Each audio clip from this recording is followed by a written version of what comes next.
At a family dinner, my foster parents bragged about making me a rich doctor, so I exposed the truth of how they actually stole from me and made my life hell. My parents were both killed in a hit-and-run car accident when I was just 10 years old.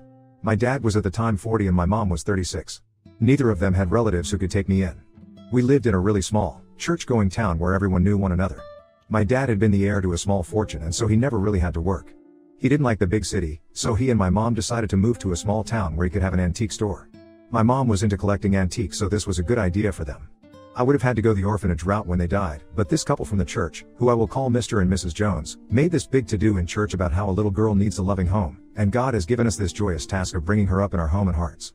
It's been a long time and I don't remember if those were Mrs. Jones's exact words, but they did say something cringe-worthy like that.